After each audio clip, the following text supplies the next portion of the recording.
Welcome to The Baton, a John Williams musical journey. Join host Jeff Cummings as he takes you through the career of the illustrious film composer John Williams, starting with his debut in 1959 through more than 100 films in 60 years. In this episode, we hear the music from E.T., the Extra-Terrestrial, made in 1982. Now, here's your host, Jeff Cummings.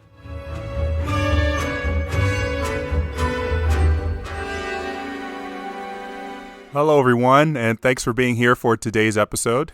I am very excited about this one, and not just because E.T. the Extra-Terrestrial is the focus of the show. This episode kicks off year 2 of The Baton, which seemed like a very long way away when I started this project. But now here we are on the back half of John Williams' career. And what an episode to get the second half of this podcast started. I mark E.T. the Extra-Terrestrial as the second best John Williams score, running a very, very close second to The Empire Strikes Back. Like Empire, you would be hard-pressed to find a false note in this score. And the final 15 minutes of music is the most perfect thing John Williams has ever written.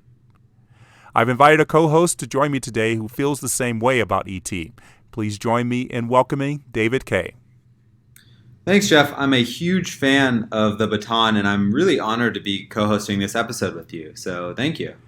So tell the listeners about your musical background and what drew you towards John Williams' music.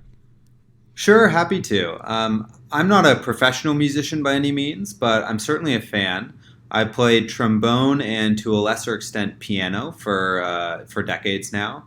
And I'm also a singer in the San Francisco Gay Men's Chorus. The other side of it is several years ago, I wrote a handful of analyses of film music for the magazine Film Score Monthly, which I'm sure some of your listeners are familiar with.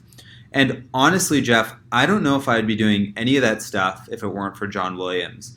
His music really captivated me ever since my piano teacher, Jeannie, gave me one of his Boston Pop compilation CDs. And my parents also gave me the soundtrack to The Phantom Menace.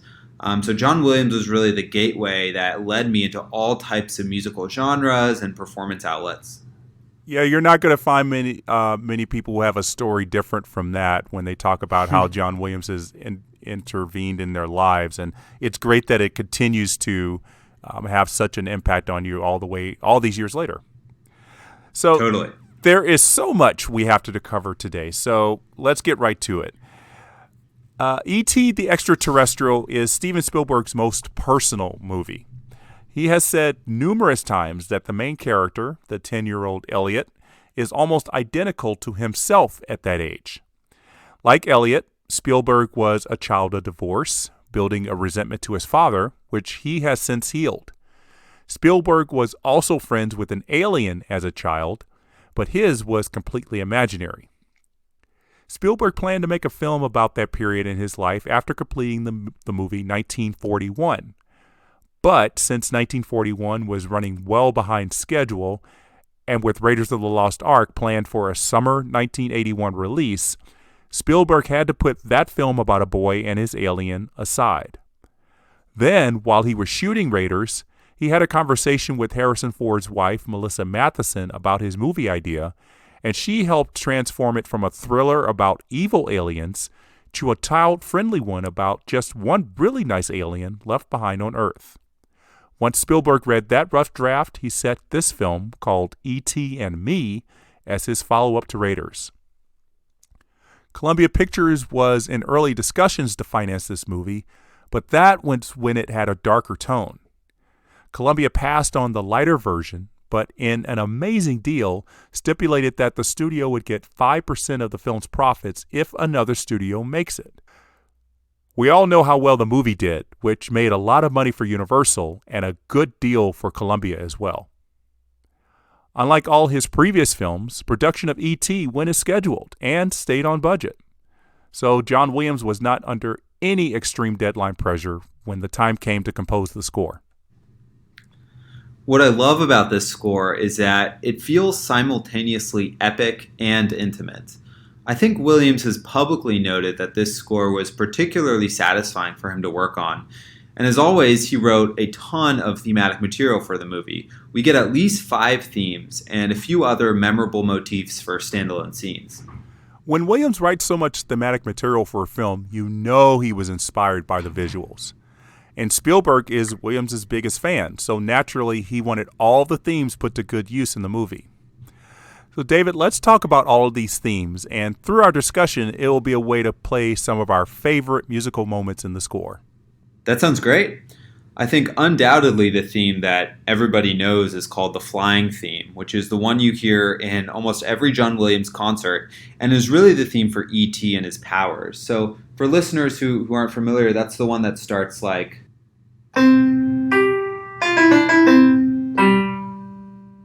As its name suggests, it really does capture the feeling of flight. You have the long notes, the half notes, that ascend to greater and greater heights. So they go...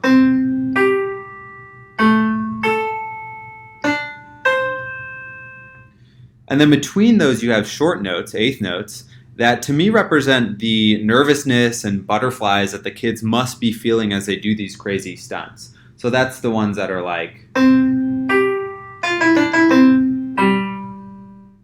That third phrase, to me, sounds like the musical equivalent of Elliot shouting "not so high." This is the one that goes...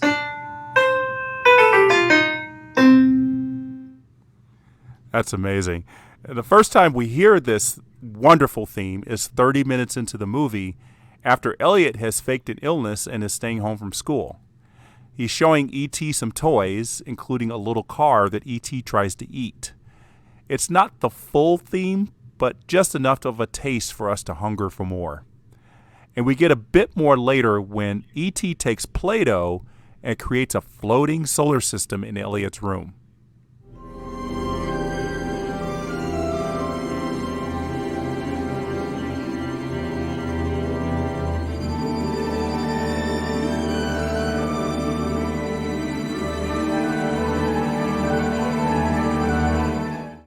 And after teasing us with that, we get the full treatment at the most famous moment in the film, when E.T. takes Elliot for a bike ride over the forest.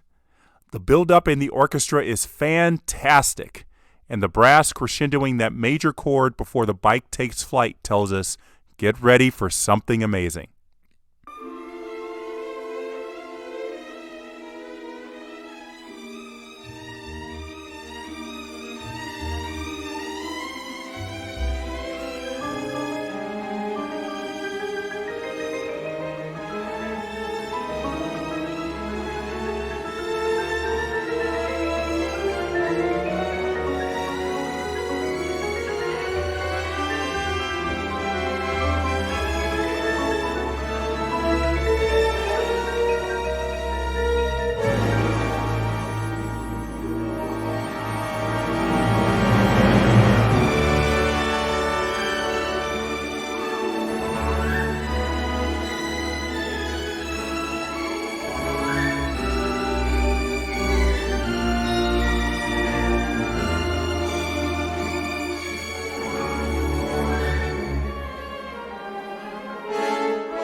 As great as this music is, the timpani roll and musical swell as Elliot lets out a shriek of excitement really penetrates my soul.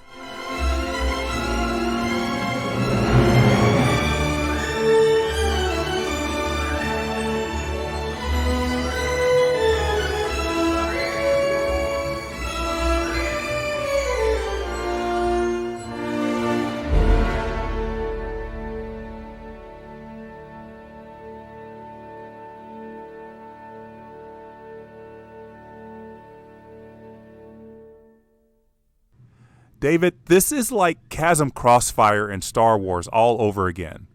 We had to wait 65 minutes to finally hear this one in all its glory, and boy, was it worth it. I completely agree. It really is a gorgeous build-up. I love how prominently Williams mixed the piano in the score. It really is quintessential John Williams. Although, as some listeners may know, there was somebody else who believed that he was the inspiration for the famous flying theme. What do you mean? In 1983, a composer named Les Baxter sued John Williams, Universal Pictures, and MCA Records for plagiarizing a piece he wrote in 1954 called Joy. Baxter said that his theme and the flying theme were too similar to be a coincidence. Let's listen to a piece of Baxter's composition that he believed contained the same melody as the E.T. flying theme.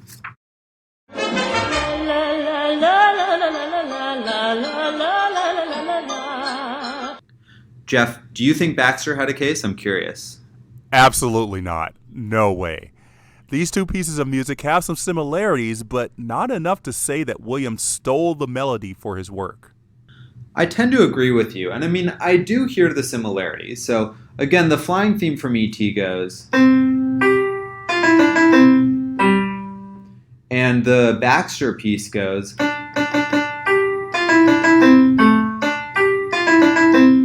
so it's really these 6 notes, which, it should be noted, are really just scale patterns. They're the last 5 notes of a descending scale. It's a commonly used melodic figure. Now, I do note the similarity. I think it's somewhat superficial, though. Now, I should say that I am not a lawyer, and what follows is my understanding of how the lawsuit proceeded from secondhand sources. Now, Williams did concede when seeking a summary judgment that he was familiar with Joy. In fact, he played piano during a concert performance of the piece in the 60s. But the judge claimed that, to a layperson, the two pieces were not sufficiently similar and that Baxter did not have a case. Baxter appealed, and in 1987, a judge reversed the original finding and ordered Williams and Baxter to go to trial. Williams appealed the decision to the Supreme Court, which refused to hear it. The case wound up going in front of a jury, which ruled in favor of the defendants on the basis that the portion of Joy that Baxter claimed was similar to E.T. was not fully protected by copyright. Baxter appealed unsuccessfully. I'm surprised Baxter had the courage to file this lawsuit. If E.T. hadn't been as successful as it was, I wonder if Baxter would have even bothered with a lawsuit. I guess he wanted a piece of the pie, but I would imagine he spent a lot of money and wasted a lot of time on appeals. It's also interesting because I think that there is actually a piece of music that more plausibly served as inspiration for the flying theme. And that's a short passage from Antonin Dvorak's Fourth Piano Trio, also known as the Dump Key Trio.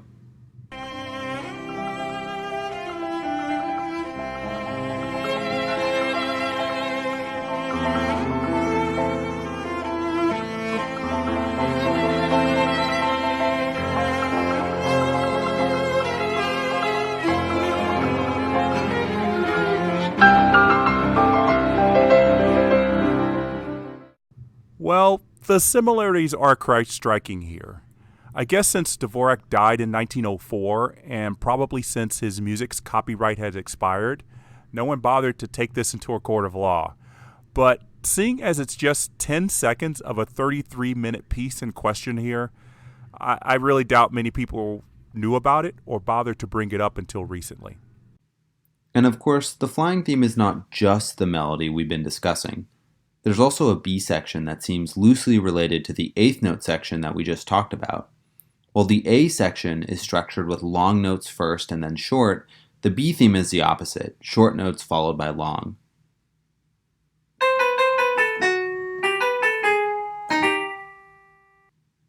Now, Jeff, you and I talked before this episode about the different names we gave another theme associated with E.T. It is a very close cousin of the flying theme, but this theme undergoes arguably the most straightforward development of any theme in the score. It's the first thing we hear after the main titles on solo flute.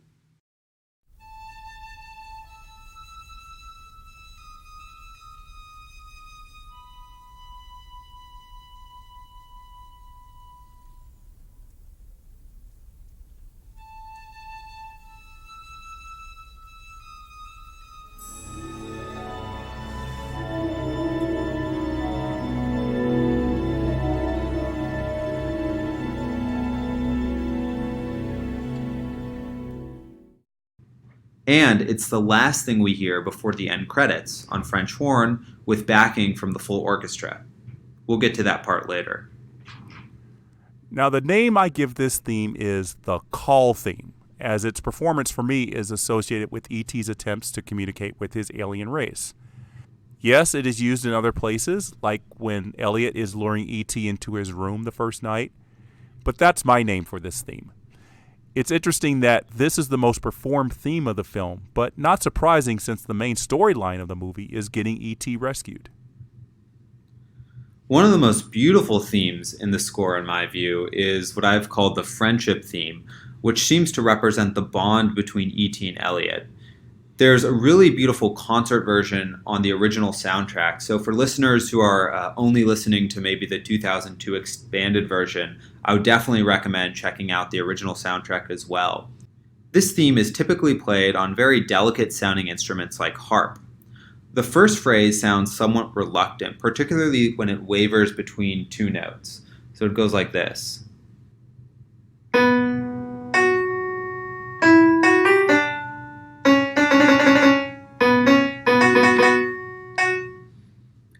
The second phrase, which reminds me a bit of what Williams would later write on piano for Monica's theme in AI, Artificial Intelligence, is comprised primarily of descending triplets. So that's the part that goes.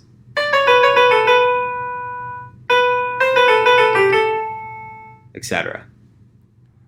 I really like the performance of this theme, especially when Elliot is showing off his toys to E.T. It's tender and innocent, and it's 180 degrees from the music we got for the aliens in the first 90% of Close Encounters of the Third Kind. We know right away that E.T. is harmless, and this bond he's forming with Elliot is pure. And as you said, it's the harp that really sells that innocence.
And some might call this lazy writing, but Williams decided to reprise this music for the scene when Elliot is saying goodbye to the presumed dead E.T. It's definitely not lazy, because it takes us back to that tender first day when their friendship began. And to add some sorrow to it, the music is reprised in a lower key than before.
I think this is one of the most emotionally powerful moments of the film, and it's largely due to the score.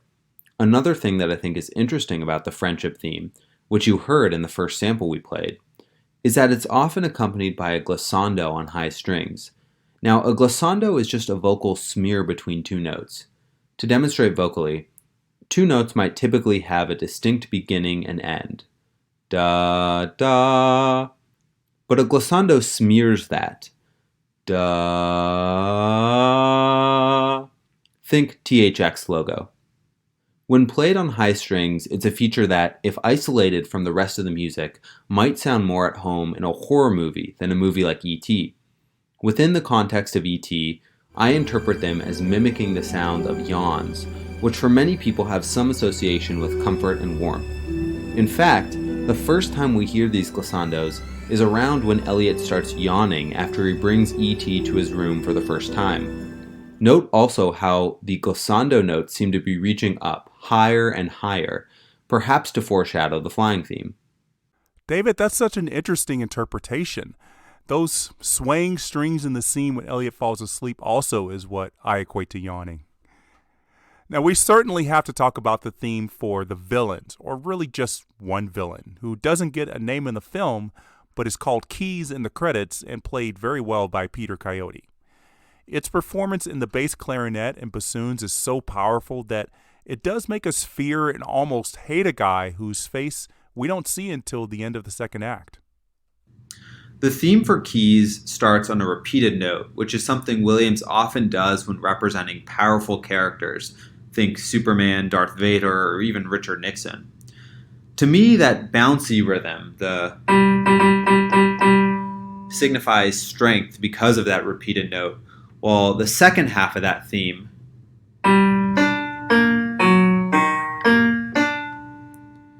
makes it sound so sinister and so much ill intent. Although, as we'll discuss shortly, this theme should not be taken at face value. The theme is played throughout the film, starting in the opening scene when Keys and his henchmen arrive at the forest and try to capture E.T.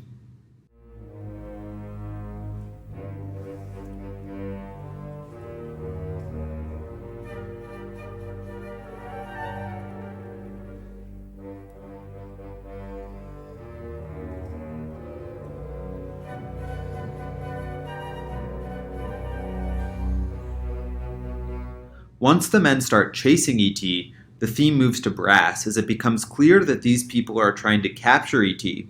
It's a real adrenaline pumper.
In the finale, when Keyes arrives at the site of the spaceship but does not try to stop E.T. from leaving, the theme becomes gentle, harmless, almost lonely sounding, thanks to a new harmonization and its performance on solo flute and French horn.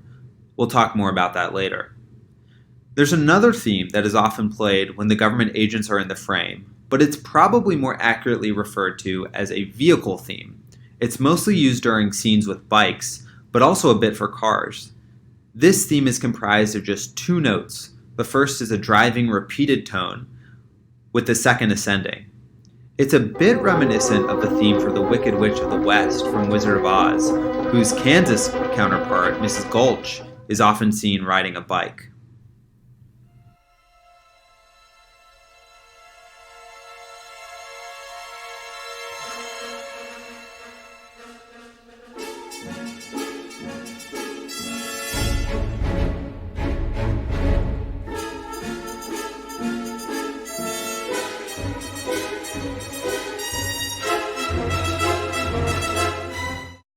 One thing that might surprise listeners is that all of the themes we've discussed so far have something in common. Their first non-repeated note is a perfect fifth interval. So regular listeners to your show likely already know what this means, but for those who don't, an interval simply means the distance between 2 notes.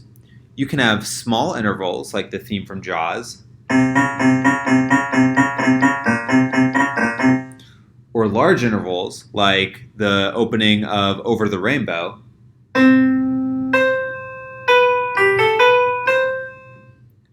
The perfect fifth is one that Williams often uses for heroism. Think about the main theme from Star Wars.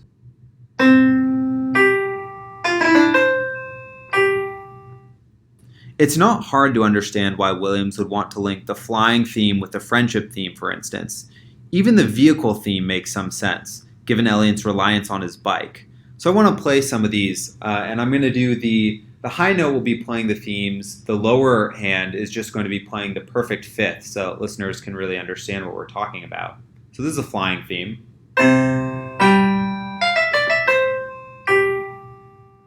We have the call theme.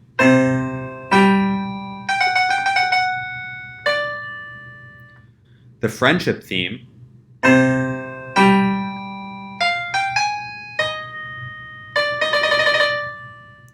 The vehicle theme,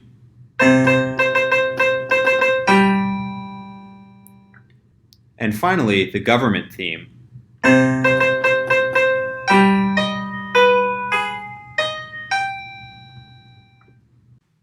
It's not hard to understand why Williams would want to have something that links the themes associated with the good guys together. Even the vehicle theme makes some sense, given Elliot's reliance on his bike. But what made Williams decide to link Keyes' theme with the good guy themes?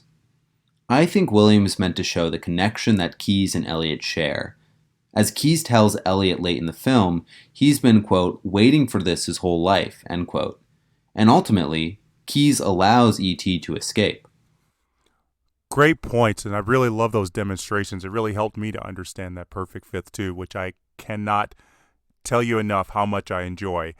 And throughout this podcast journey, I think everybody has kind of gotten sick of me talking about that perfect fifth, because it's through this podcast is when I've discovered that the perfect fifth is one of the main reasons why I find John Williams' music to be so moving. That melodic interval is, well, really, for lack of a better word, perfect. And using it in every theme in E.T. helps me understand why this score has such an emotional impact on me. From top to bottom, every note has a purpose, whether playing a theme or building up to one. And there's one more theme I want to touch on briefly, Jeff, and that's called the children's theme. This theme is beautiful, idealistic, and hopeful. To me, it represents the innocence of childhood. It receives a concert version on the original soundtrack titled Over the Moon. And in both the concert version and many parts of the film score, you'll often hear it combined with or played against the vehicle theme, which makes sense since the children are so strongly associated with their bikes throughout the score.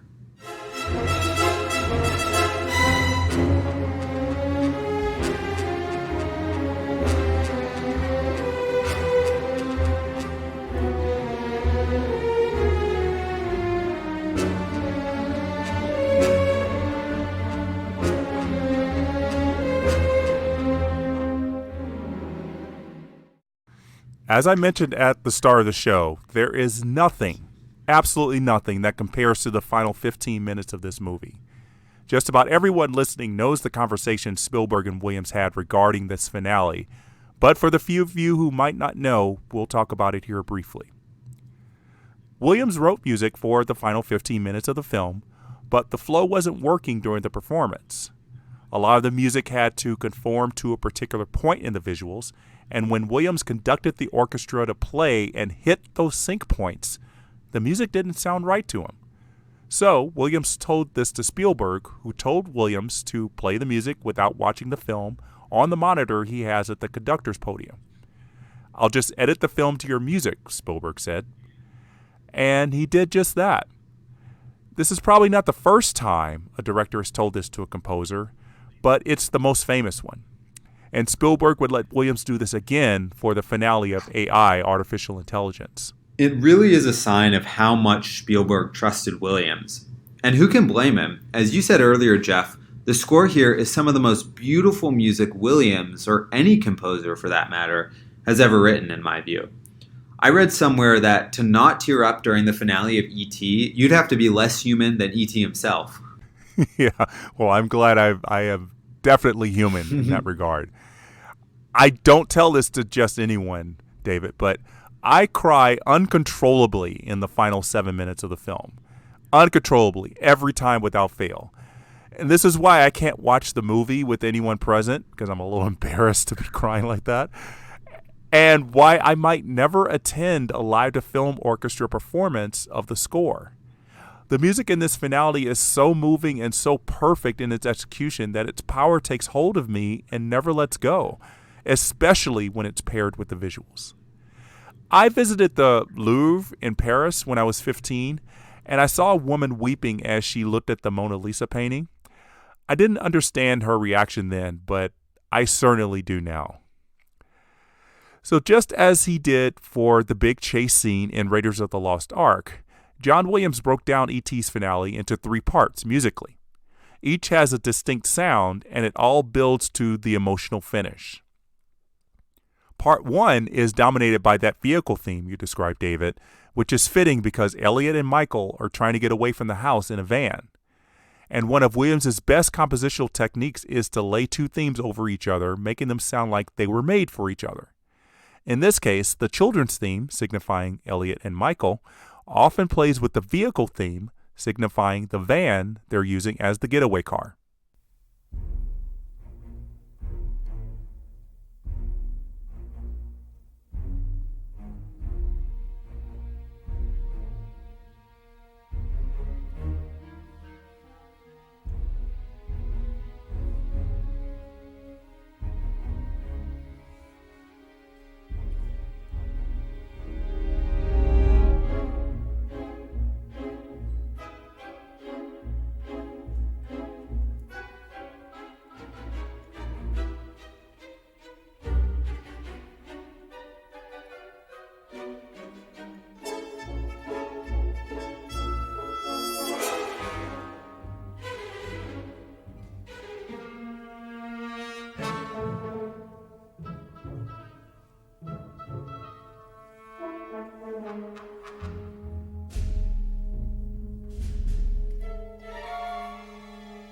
Listen here for Williams' layering of the rhythm of the vehicle theme over the children's theme, musically illustrating the children's use of vehicles.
In the closing minutes of this chase scene, as Elliot pulls the pins off the plastic chute, the children's theme gets its heroic payoff.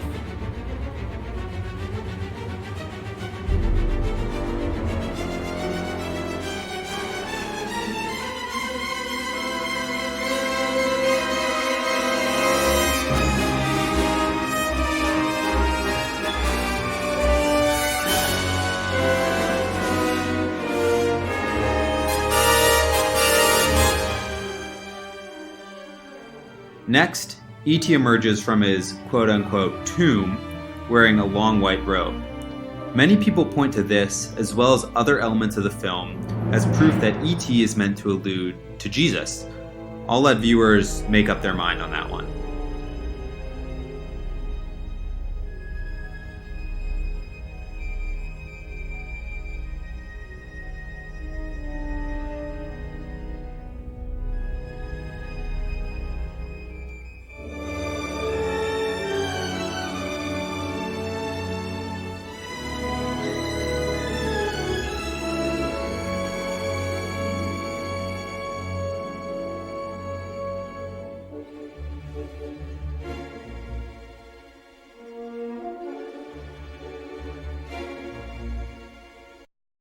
There's an exciting build-up that leads us into the bike chase scene, as the children use their bikes to try and beat the government and transport E.T. to the landing site for the spaceship.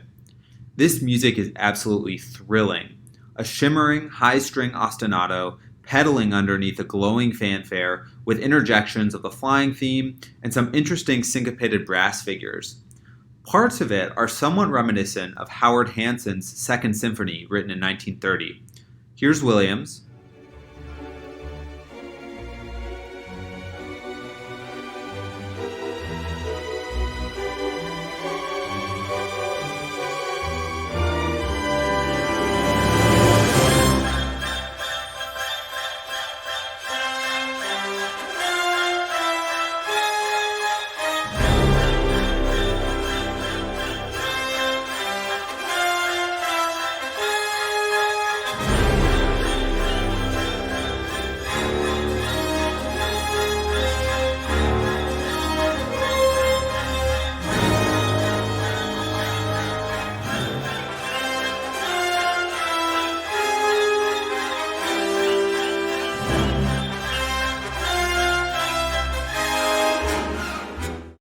And here's the Hanson.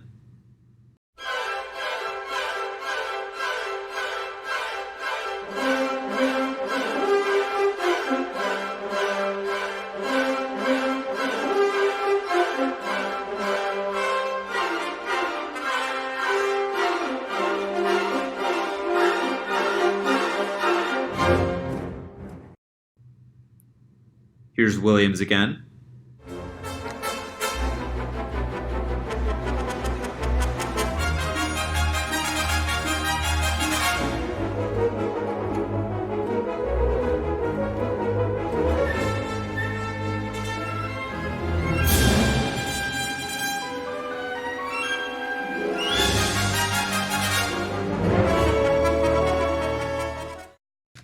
And the corresponding section from Hanson's Second Symphony.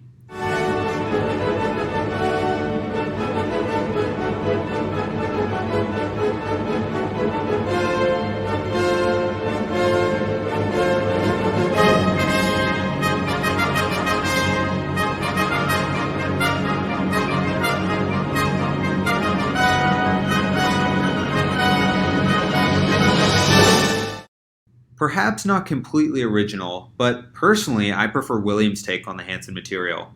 That bike fanfare also bears a resemblance to the B section of the flying theme. The last three notes of each phrase are the same, albeit not always in the same octave. And if you rewind in that last clip, you'll also hear an interesting combination of the vehicle theme and the government theme, which seems to be Williams' way of portraying the government's vehicle use in the scene. That's the bit that went.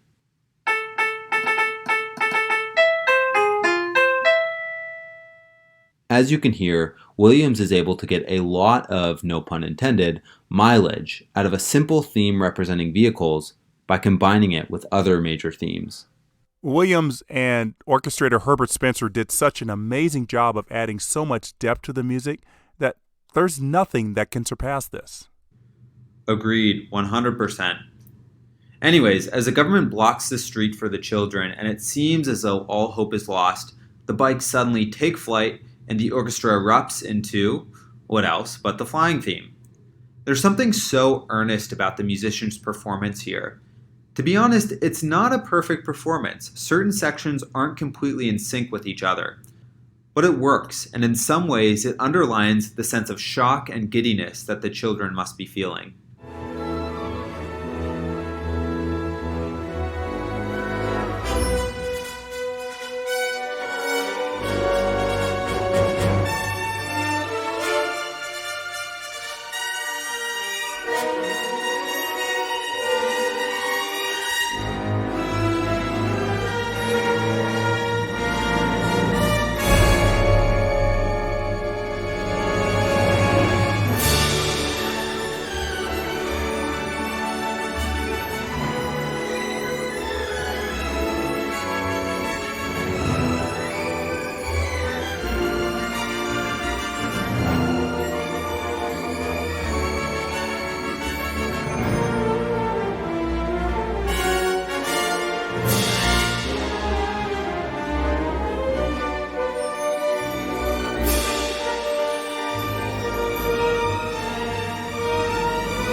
And now we get to part 3 of the finale.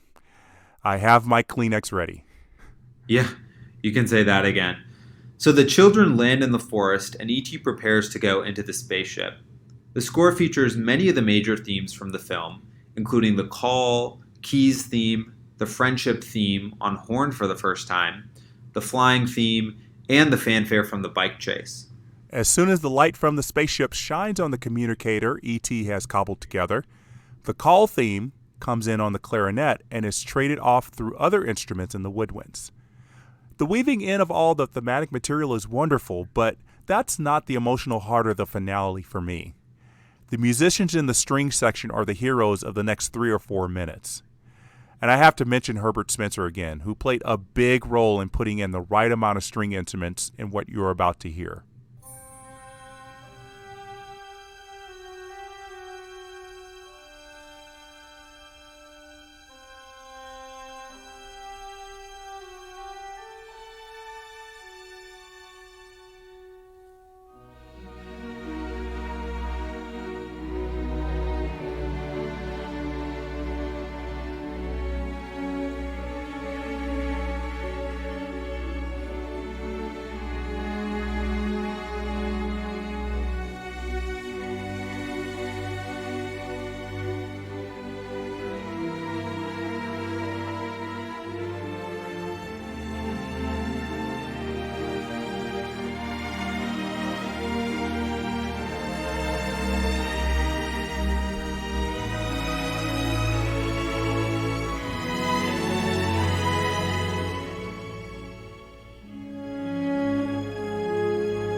And we just heard that moment when Keyes' theme gets the more tender performance as he arrives at the site. No doom and gloom here. He's like a kid again. And we get to the point when the 3 kids say their goodbyes. And just as an aside, I always chuckle when E.T. tells Gertie to, quote, be good, which Drew Barrymore didn't really take to heart in her teenage years.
And then Elliot walks to E.T., and well, this is what happens. I already know those darn strings playing that ascending scale are going to get to me.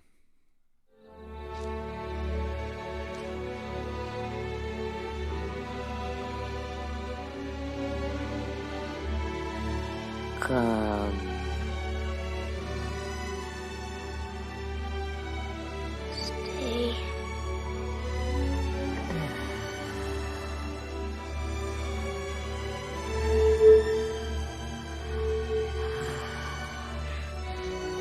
Ouch.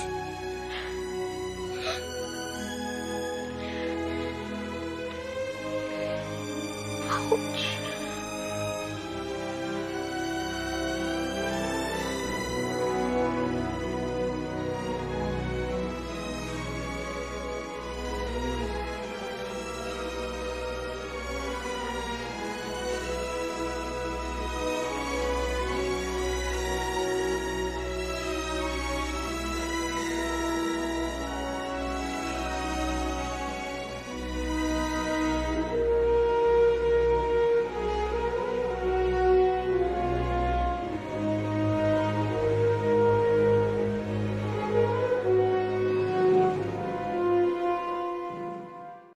John Williams has been playing dirty with our emotions so far. He knows E.T.'s departure is an emotional moment, and he was given the burden of telling us that through his music. From the moment the bikes land in the forest to the time E.T. walks onto the ship, only 35 words are spoken in a 7-minute span. Some of them are powerful words, but not as powerful as what John Williams is about to give us musically. He lets the strings build up to the moment right after E.T. says, I'll be right here. And there's a really effective film and score sync at this point.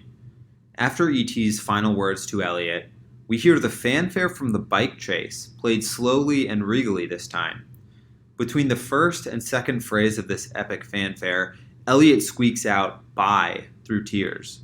It's an incredibly powerful juxtaposition of the epic and the intimate.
That's an amazing observation, David. I never, ever recognized that brass fanfare as the bike chase fanfare in a slower tempo. It's just another example of John Williams' genius. He could take a melody that was originally composed for one way, then turn it to something completely different and make it sound amazing both times. But as genius as that was, the music goes into another realm entirely in that final minute. Completely agreed.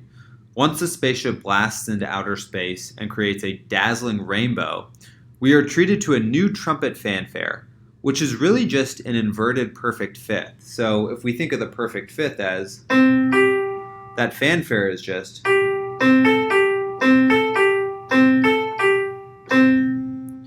followed by a gorgeous rendition of the call theme to close out the score.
Oh boy, what an emotional finale. It always gets me right here. Finishing the film with the same musical statement as it started with was a masterful stroke of genius. And we've used the word genius a lot in this discussion here, but it really applies. I don't recall any other John Williams score where the music goes full circle like that. And I have to point out the amazing use of timpani in the final moments as well as in other parts of the score. When it plays, I feel the ground shake, especially right before E.T. and Elliot take flight for the first time, and when the government agents take over the house. The timpani players on this score are two people who know John Williams well, his younger brothers, Don and Jerry. Both took after their father, who you will remember played drums for a living, and made quite a career playing percussion on film scores, Broadway shows, television, and more. Don and Jerry played on just about every one of their brothers' scores that was recorded in Hollywood, and continued working with him all the way up to the final Star Wars film, Rise of Skywalker, in 2019. Yeah, Williams really pulls out all the stops for this finale. Percussion, strings, brass, and woodwinds all get some really substantive features, and it's hard to imagine a more dramatic finish. To me, the finale is one of the greatest musical representations of bittersweetness. Precisely. You feel happy and sad at the same time. The emotional impact of E.T. definitely helped it succeed at the box office, where it earned nearly $800 million over its initial release and several re-releases. Currently, it stands 7th on the list of highest-grossing films not adjusted for inflation. Critics gushed over this film, and I do want to point out one review, and it's by Vincent Canby in the New York Times. In describing the score, Canby wrote, quote, "John Williams' soundtrack music is beginning to sound just a tiny bit familiar, not all that different from the scores he has done for Star Wars, Close Encounters, and Raiders of the Lost Ark, among others. Also, at the end of the film, there is an all-out assault on the emotions that depends, it seems, more on the rising volume of this music than on the events portrayed. E.T. is good enough not to have to resort to such tricks." End quote. Vincent Canby has high praise for the film as a whole, seemingly saving all of his disdain for that paragraph I just read. I agree with his review of the score, but not in a negative way. It does sound like previous scores, and that's what made it so good, especially in the way we talked about earlier in the use of the perfect fifth. And yes, the final minutes needed the music because, as I said earlier, there's very little dialogue, so the music had to take over. The list of accolades that the E.T. score received is very lengthy. Of course, it won the Oscar for original score against a field of pretty good music that included the eventual Best Picture winner Gandhi and Jerry Goldsmith's Poltergeist. A quick story about Jerry Goldsmith and Poltergeist. Steven Spielberg wanted to direct Poltergeist when it was conceived as a sequel to Close Encounters. But when that story changed to a haunted house tale, Spielberg decided to put all of his efforts into E.T. that year. But he still produced Poltergeist, and his first choice of composer was, naturally, John Williams. But E.T. and Poltergeist were set for release 1 week apart, which meant Spielberg had to go to his second choice, Jerry Goldsmith. So this was a reversal of what happened on Superman, when Goldsmith had to drop out and John Williams stepped in. Poltergeist, anyway, is right in Jerry Goldsmith's wheelhouse, and he knocked that score out of the park. Unfortunately, John Williams' home run went into another stratosphere. The men nominated for original scores this year are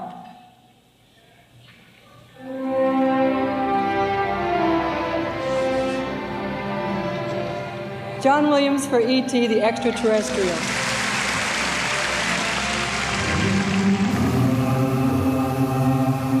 Ravi Shankar and George Fenton for Gandhi.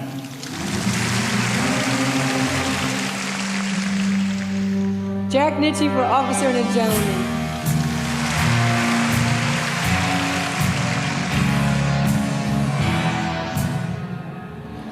Jerry Goldsmith for Poltergeist.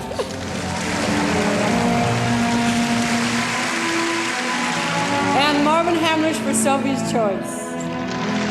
And the winner is John Williams for E.T.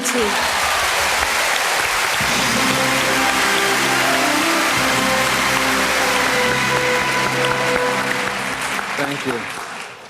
I feel very lucky to have been asked by Steven Spielberg to compose the score for this very optimistic and loving and beautiful film. And I would like to thank the orchestra here in Hollywood that contributed mightily to this soundtrack. And for me, this is a particular joy. Thank you.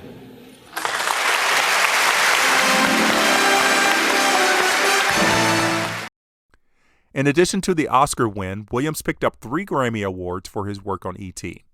He won his 6th straight award for Best Soundtrack Album and picked up a trophy for Best Instrumental Composition for the Flying Concert Suite that appeared on the 1982 album. And for the first time, he won an award for Best Arrangement on an instrumental recording for the Flying Suite. The longer Adventures on Earth, which consisted mostly of the finale, was also nominated for Best Instrumental Composition, and he got another nomination for Best Pop Instrumental Performance. And of course, there's the Golden Globe, the British Film Award, and many more. And as you alluded to, 1982 is widely believed to be a standout year for film music. Not only do you have E.T. and Poltergeist, but you also have Star Trek II, Conan the Barbarian, Blade Runner, and other film scores that are generally widely acclaimed for their music. So for E.T. to win the prize is really saying something. The flying theme would also go on to become an iconic piece of film music and one of the most recognizable pieces of film music ever written. So David, I know there's so much more to be said about E.T. and so much music that we didn't talk about on this episode. But like John Williams, it's time to look ahead to the next project.